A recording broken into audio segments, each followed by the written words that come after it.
আসসালামু আলাইকুম। আজ 29শে মে 2025 বৃহস্পতিবার। শুরু করছি চেঞ্জ টিভি প্রতিদিনের গল্প অনুষ্ঠান। দর্শক, আপনাদের সঙ্গে রয়েছি আমি আবিদ আজম। শুরুতেই সংবাদ শিরোনাম। বামপন্থী নারী কর্মীকে হামলাকারী কি শিবির?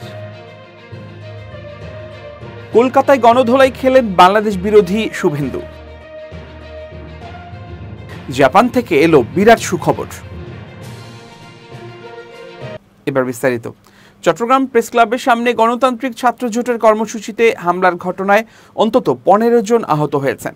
সামাজিক মাধ্যমে ভাইরাল হওয়া এক ভিডিওতে দেখা যায় এক যুবক এক নারীকে লাথি মারছেন। হামলার জন্য অ্যান্টি শাহবাগ মুভমেন্ট নামের একটি সংগঠনের কর্মীদের দায়ী করেছে ছাত্রজোট, যারা তাদের দাবি অনুযায়ী ইসলামী ছাত্র শিবিরের সঙ্গে যুক্ত। বুধবার বিকেলে চট্টগ্রাম প্রেস ক্লাবের সামনে জামাত নেতা এটিএম আজহারুল ইসলামের মুক্তির প্রতিবাদ ও রাজশাহীতে ছাত্রজোটের কর্মীদের ওপর হামলার প্রতিবাদে এই কর্মসূচির আয়োজন করে গণতান্ত্রিক ছাত্রজোট। সংগঠনের নেতাকর্মীরা অভিযোগ করেন, পূর্ব পরিকল্পিতভাবে তাদের উপর হামলা চালানো হয়। ছাত্রী লাঞ্ছনার ভিডিওতে যে যুবককে দেখা গেছে তার নাম আকাশ চৌধুরী বলে জানা গেছে। তার বাড়ি চট্টগ্রামের সাতকানিয়া উপজেলায়। গণতান্ত্রিক ছাত্রজোট দাবি করেছে আকাশ ছাত্র শিবিরের সক্রিয় কর্মী। যদিও ছাত্র শিবিরের পক্ষ থেকে জানানো হয়েছে আকাশ পূর্বে তাদের সংগঠনের সঙ্গে যুক্ত থাকলেও বর্তমানে তার কোনো সম্পৃক্ততা নেই। এই ঘটনায় সামাজিক যোগাযোগ মাধ্যমে কয়েকটি ছবিও ছড়িয়ে পড়েছে, যেখানে আকাশকে চট্টগ্রাম মহানগর জামাতের আমির শাহজাহান চৌধুরীর সঙ্গে দেখা যাচ্ছে।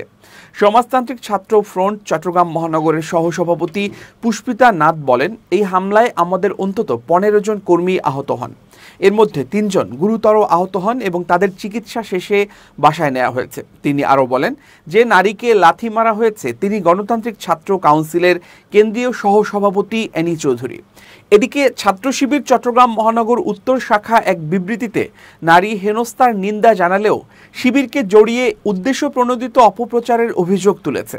সংগঠনের প্রচার সম্পাদক সিরাজি মানিক স্বাক্ষরিত বিজ্ঞপ্তিতে জানানো হয়েছে, অভিযুক্ত যুবক বর্তমানে শিবিরের কোনো পর্যায়ের সদস্য নন। বিবৃতিতে শিবিরের নগর উত্তর শাখার সভাপতি তানজির হোসেন জুয়েল ও সেক্রেটারি মুমিনুল হক বলেন, উক্ত হামলার ঘটনায় দৃশ্যমান ব্যক্তির পূর্বে শিবিরের সঙ্গে সংশ্লিষ্টতা থাকলেও বর্তমানে তিনি কোনোভাবেই আমাদের সংগঠনের সঙ্গে জড়িত নন। তার ব্যক্তিগত কর্মকাণ্ডের দায় সংগঠনের উপর চাপানো ঠিক নয়। তারা আরও বলেন, ছাত্র শিবির নারী অধিকার ও মর্যাদাকে সর্বোচ্চ গুরুত্ব দেয় এবং সহিংস মনোভাব আমাদের আদর্শ বিরোধী। আমরা এই ঘটনার নিরপেক্ষ তদন্ত ও দোষীদের আইনের আওতায় এনে উপযুক্ত শাস্তি নিশ্চিত করার দাবি জানাচ্ছে। শিবির নেতারা আরও অভিযোগ করেন, রাজনৈতিক স্বার্থে বারবার তাদের সংগঠনের উপর দোষ চাপানোর চেষ্টা করা হচ্ছে, যা গ্রহণযোগ্য নয়। তারা সকল পক্ষকে গুজব ও অপপ্রচার থেকে বিরত থাকার আহ্বান জানান এবং ভুক্তভোগীকে আইনি ব্যবস্থা নেয়ার পরামর্শ দেন। চট্টগ্রামে গণতান্ত্রিক ছাত্রজোট আয়োজিত মানববন্ধনে হামলার ঘটনা ঘটেছে। এই হামলায় ছাত্রজোটের 8 থেকে 10 জন নেতাকর্মী আহত হয়েছেন বলে জানা গেছে। জামাত ইসলামীর নেতা এটিএম আজহারুল ইসলামের মুক্তির প্রতিবাদ ও রাজশাহীতে গণতান্ত্রিক ছাত্রজোটের উপর হামলার নিন্দা জানিয়ে এ মানববন্ধন করেছিলেন তারা। হামলার সময় এক নারীকে লাথি মারার একটি ছবি ইতোমধ্যে সামাজিক যোগাযোগ মাধ্যমে ছড়িয়ে পড়েছে। এই ঘটনার বিচার দাবি করেছেন সাবেক ছাত্র শিবির নেতা ও আইনজীবী শিশির বলির। আজ বৃহস্পতিবার নিজের ফেসবুক ভিডিওতে শেয়ার করে দোষীদের বিচার দাবি করেন তিনি। ফেসবুক পোস্টে শিশির মনির লিখেছেন, দ্রুত তার বিরুদ্ধে আইনগত ব্যবস্থা গ্রহণ করুন। দলীয় পরিচয় আছে কিনা সেটা বড় কথা নয়, তার অপরাধ বিবেচনা করে পদক্ষেপ নিন। আশা করি কেউ তার পক্ষ অবলম্বন করবেন না।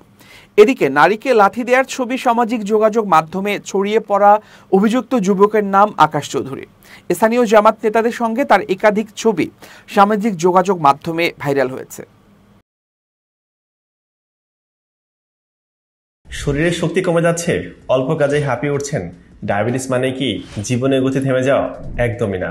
প্রতিদিন মাত্র 1 কাপ ডায়াবেটিস চা পান করুন আর সুস্থ জীবন উপভোগ করুন।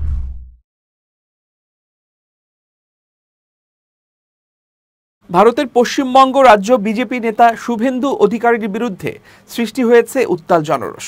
ধর্মীয় উস্কানিমূলক বক্তব্য, বিতর্কিত মন্তব্য এবং উত্তেজনা ছড়ানোর অভিযোগে তার বিরুদ্ধে গ্রেফতারের দাবিতে রাস্তায় নামে সাধারণ মানুষ। এই বিক্ষোভের মধ্যে সৃষ্টি হয় চরম উত্তেজনা, যার শেষ হয় জনতার গণধোলাইয়ে।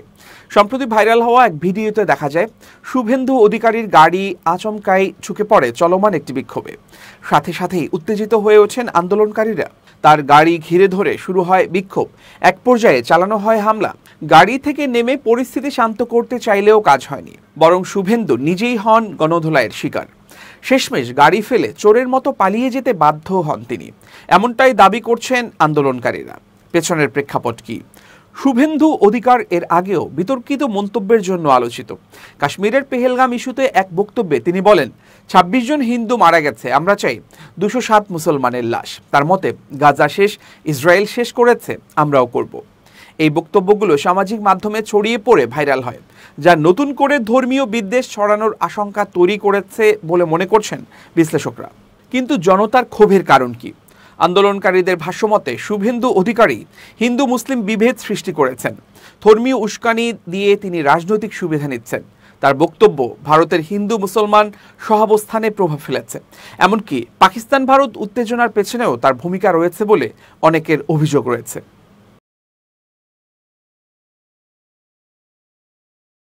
ক্রমবর্ধমান শ্রমিক সংকট মোকাবিলায় আগামী ৫ বছরে বাংলাদেশ থেকে অন্তত ১ লাখ শ্রমিক নিয়োগের কথা জানিয়েছে জাপানি কর্তৃপক্ষ ও ব্যবসায়ীরা।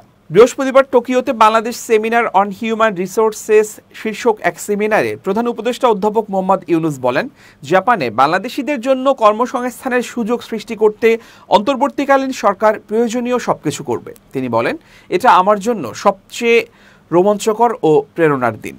এটি শুধু কাজ করার জন্য নয়, বরং জাপানকে জানারও দ্বার উন্মোচন করবে বাংলাদেশের মানুষের জন্য। সেমিনারে প্রধান উপদেষ্টা ২টি সমঝোতা স্মারকের সাক্ষী হন। প্রথমটি বাংলাদেশের bureau of manpower employment and training ও কাইকম ড্রিম স্ট্রিটের মধ্যে, যার একটি জাপান বাংলাদেশ যৌথ উদ্যোগ।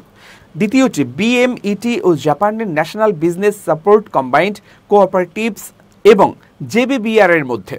প্রধান উপদেষ্টা বলেন, এই অনুষ্ঠানটি একটি দ্বার উন্মোচনের প্রতীক। তিনি উল্লেখ করেন যে বাংলাদেশ ১৮ কোটি মানুষের দেশ, যার অর্ধেকই ২৭ বছরের নিচে। তিনি বলেন, সরকারের কাজ হলো তাদের জন্য দরজা খুলে দেয়া। শিজুওকার কর্মপরিবেশ উন্নয়ন সমবায়ের তত্ত্বাবধায়ক সংস্থার প্রতিনিধি পরিচালক মিৎসুরু মাতসুশিতা বলেন, অনেক জাপানি কোম্পানি বাংলাদেশিদের বিষয়ে আগ্রহ প্রকাশ করছে এবং তিনি বিশ্বাস করেন এই ধারা অব্যাহত থাকবে। তিনি বলেন, বাংলাদেশি মেধাবীদের বিশাল সম্ভাবনা রয়েছে, তাদের প্রতিভা লালন করা আমাদের দায়িত্ব। এনবিসিসি চেয়ারম্যান মিকিও কিসাগায়ামা স্মরণ করেন যে প্রায় ১৪ বছর আগে অধ্যাপক ইউনুস জাপানে এসেছিলেন এবং ক্ষুদ্র ঋণের মাধ্যমে নারীদের সহায়তার গল্প বলেছিলেন। তিনি বলেন, আমাদের ফেডারেশন তরুণ ও দক্ষ শ্রমিকের জন্য বাংলাদেশকে একটি সম্ভাবনাময় উৎস হিসেবে দেখছে। তারা উভয় দেশের উন্নয়নে অবদান রাখতে পারবে। তিনি আরও বলেন, আগামী ৫ বছরে আমরা ১ লাখ বাংলাদেশি শ্রমিককে স্বাগত জানাতে প্রস্তুত। ওয়াতানাবে গ্রুপের প্রেসিডেন্ট মিকি ওয়াতানাবে জানান, বাংলাদেশে তাদের প্রতিষ্ঠিত একটি স্কুল প্রতি বছর ১৫০০ শিক্ষার্থীকে প্রশিক্ষণ দেয় এবং তারা এই সংখ্যা ৩,০০০-এ উন্নীত করার পরিকল্পনা করছে। তিনি বলেন, বাংলাদেশের কারিগরি শিক্ষা গ্রহণকারীরা জাপানের চাকরির বাজারে প্রবেশ করতে পারবে। Japan international trainee and skill worker cooperation অর্গানাইজেশনের চেয়ারম্যান হিরোআকি ইয়াগি জাপানের শ্রমবাজারে বাংলাদেশিদের সম্ভাবনা ও চ্যালেঞ্জ নিয়ে আলোচনা করেন। তিনি বলেন, বাংলাদেশে এখনও ভাষা শিক্ষকের ঘাটতি রয়েছে। জাপানের স্বাস্থ্য, শ্রম ও কল্যাণ মন্ত্রণালয়ের প্রতিমন্ত্রী নিকি হিরোবুমি বলেন, জাপানের জনসংখ্যা হ্রাস পাচ্ছে এবং সে কারণে বাংলাদেশি শ্রমিকদের সহায়তা প্রয়োজন হবে। তিনি বলেন, এটি শুধু বাংলাদেশের জন্য নয়, জাপানের জন্য একটি আশাব্যঞ্জক দিক হতে পারে।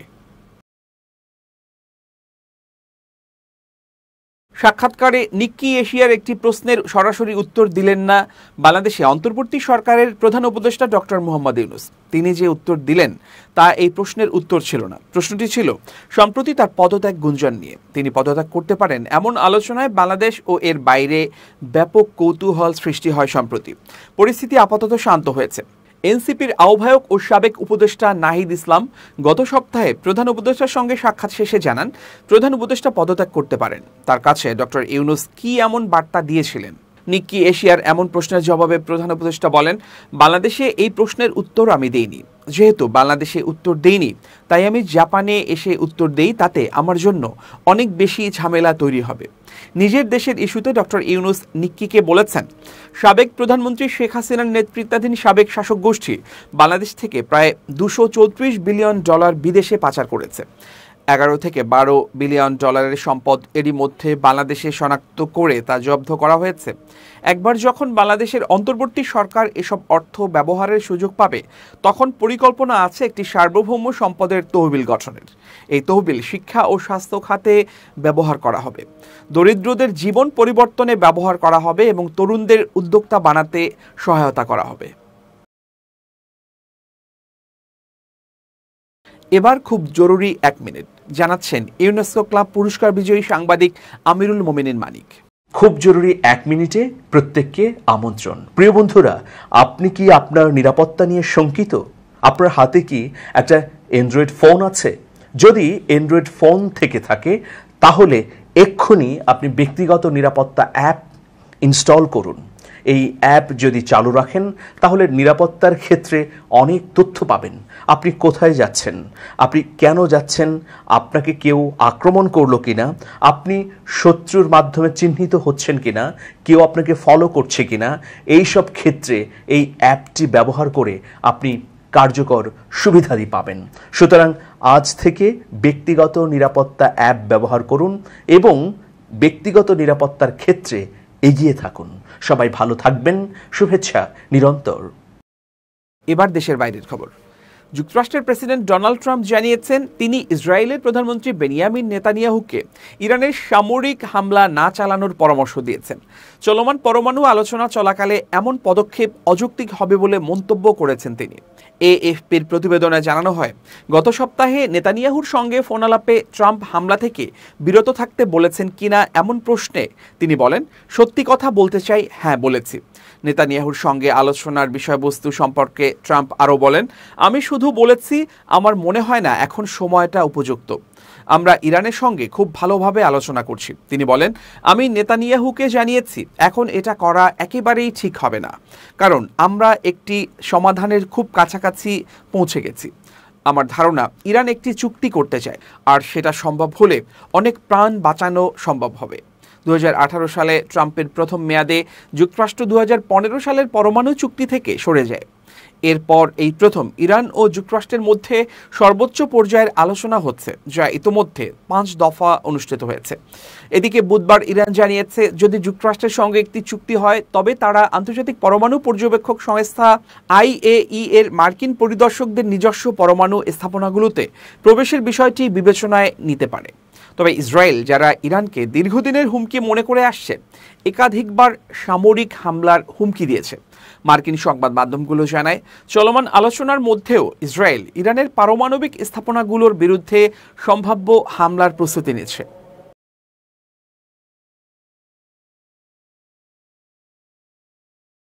পাকিস্তানের হাতে ভারতের রাফাল যুদ্ধবিমান ভূপাতিত হওয়ার দাবি ঘিরে প্রথমবারের মতো আনুষ্ঠানিক প্রতিক্রিয়া জানিয়েছে ফ্রান্সের সামরিক বাহিনী।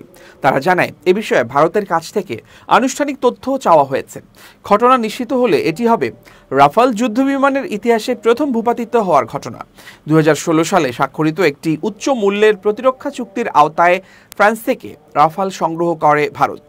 যুদ্ধবিমানগুলো ভারতের কৌশলগত প্রতিরক্ষা সক্ষমতায় উল্লেখযোগ্য সংযোজন হিসেবে বিবেচিত। পাকিস্তান দাবি করেছে, 7 মে রাতে ভারতের অপারেশন সিন্ধু এর জবাবে তারা 5টি ভারতীয় যুদ্ধবিমান গুলি করে ভূপাতিত করেছে, যার মধ্যে রয়েছে 3টি রাফাল, একটি MiG-29 ও একটি ACU-30। তবে নয়াদিল্লি এখন পর্যন্ত এই দাবি সরাসরি স্বীকার কিংবা প্রত্যাখ্যান করেনি। ভারতীয় বিমান বাহিনী কেবল জানিয়েছে, ক্ষয়ক্ষতি যুদ্ধেরই অংশ। ফ্রান্সের সশস্ত্র বাহিনীর মুখপাত্র কর্নেল গুইলাম ভার্নেট প্যারিসে এক সংবাদ সম্মেলনে বলেন, আমরা বিষয়টি ঘনিষ্ঠভাবে পর্যবেক্ষণ করছি এবং ভারতের সঙ্গে সরাসরি যোগাযোগ রাখছি। তিনি জানান, বিভিন্ন উৎস থেকে পাওয়া তথ্য যাচাই করে দেখা হচ্ছে। যদিও তিনি এখনও রাফাল ভূপাতিত হওয়ার সত্যতা নিশ্চিত করেননি, তবে জোর দিয়ে বলেন, রাফালের কার্যকারিতা ও নির্ভরযোগ্যতা ফরাসি সশস্ত্র বাহিনীর জন্য অত্যন্ত গুরুত্বপূর্ণ একটি বিষয়। এদিকে মার্কিন সংবাদ মাধ্যম CNN এক প্রতিবেদনে ফ্রান্সের এক শীর্ষ গোয়েন্দা কর্মকর্তার বরাত দিয়ে জানিয়েছে, পাকিস্তান অন্তত একটি রাফাল যুদ্ধবিমান ভূপাতিত করেছে বলে গোয়েন্দা তথ্য রয়েছে। তবে একাধিক রাফাল ক্ষতিগ্রস্ত হয়েছে কিনা তা এখনও তদন্তাধীন। ভারতের রাফাল সংগ্রহকে ঘিরে দেশটির রাজনৈতিক ও সামরিক নেতৃত্ব বরাবরই উচ্চ প্রশংসা করে এসেছে, কিন্তু এসব বিমান ভূপাতিত হওয়ার দাবি সেই ভাবমূর্তিতে আঘাত হানতে পারে বলে মনে করছেন বিশ্লেষকরা।